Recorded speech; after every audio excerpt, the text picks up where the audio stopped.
Now it's my pleasure to introduce our student speaker to you. This is a young man that doesn't really need much of an introduction. Jacob is originally from Nairobi, Kenya, and holds a bachelor's degree in nursing from the University of Eastern Africa, Bariton. In Kenya, a master's degree in nursing, and he's also a graduate today from our PhD program in nursing, with concentrations in public health and health policy here at the University of Massachusetts, Boston. But before starting his graduate studies in 2011, he worked as a staff nurse and an educator in Kenya, where he was also the research coordinator for the Kenya Heart and Soul Project at Tumu Hospital. His work fostered collaboration and community-based participatory research between students and clinicians from the United States and Kenya. What a connection to the University of Massachusetts, Boston. You were connected to us long before coming over here, and we're so grateful for that.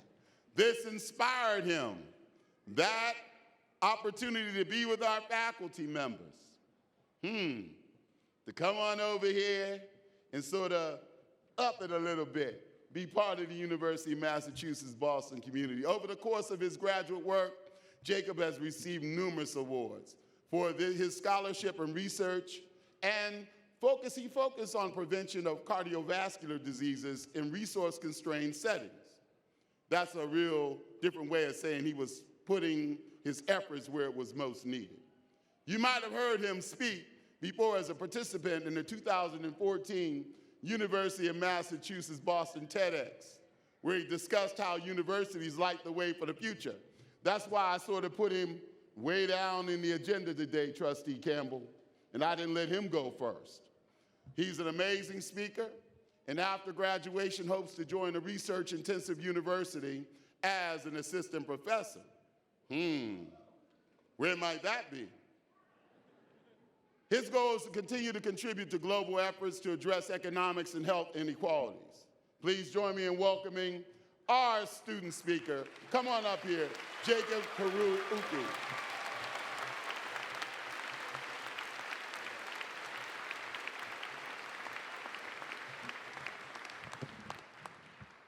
Good afternoon.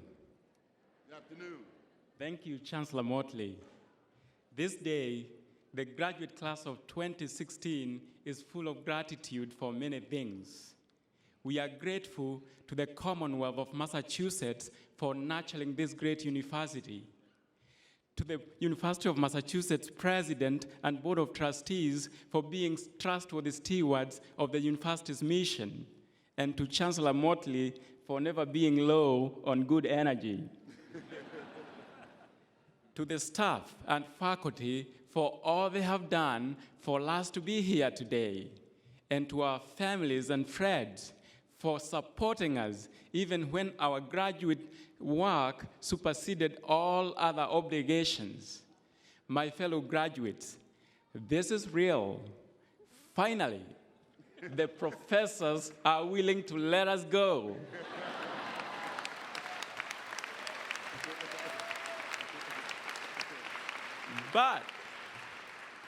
But where do we go from here?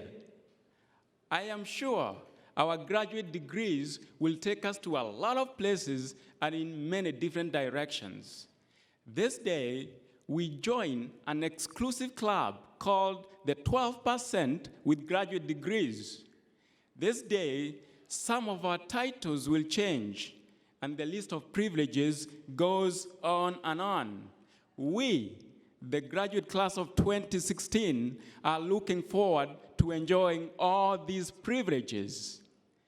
But we are also conscious that these privileges come with a lot of responsibilities.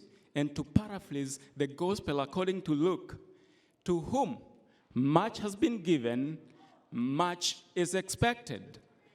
We are aware of the great investment that the society and this great university has made in us.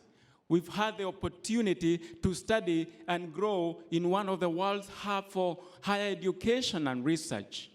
UMass Boston opened doors for all of us, including those like me who never thought we had anything extraordinary about us. This university helped us hone the qualities and skills that make us extraordinary today. We came here from different backgrounds. Some of us from the best neighborhoods one could ever imagine. Others from inner cities where challenges are enormous. And others from villages where masses are trapped in extreme poverty. But see how we look today. See what this great university has done with us. I came here from a small village called Kanyekine in Kenya. I started my schooling at the village elementary school, then proceeded to the village high school. Somehow, I made it to college, which happened to be a great university located in another village called Baraton. And when I got my first job after college, it was in a small hospital located in a village near my home village. And that's where UMass Boston found me. Yeah. Although I was the embodiment of the term villager, Dr. Stuart Shaw, who was working with us under the Kenya Heart and Soul Initiative, encouraged me to apply for graduate school here. And I came with all the village in me.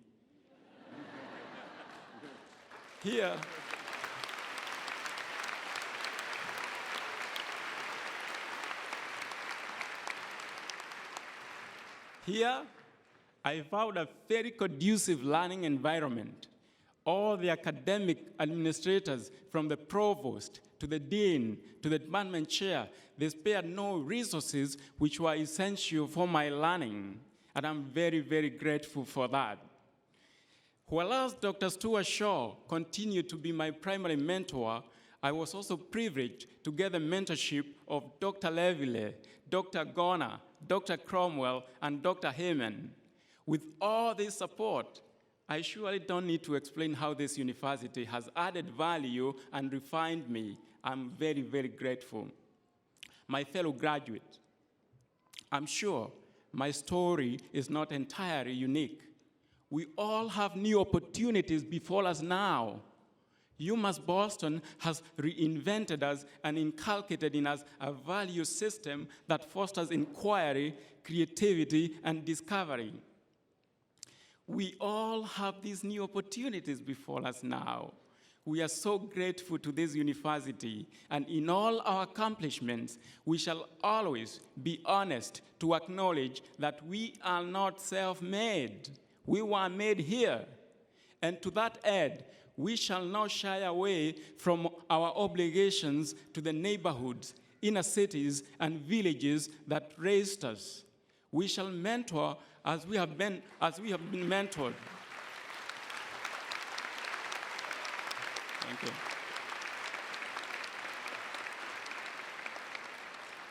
We shall provide opportunities to others as they have been provided to us. Yes, we will do that because we have an enduring commitment to do that. And we shall harness our influence and the value system we have acquired here to serve the Commonwealth and the common good, to address the social inequalities and health inequalities that condemn millions of people to a life of misery and hopelessness. No matter what career path we've chosen, no matter which degrees we earn today, above all, let us be good ambassadors of this great university by striving to be the best women and men for our communities. Thank you and congratulations to the class of 2016.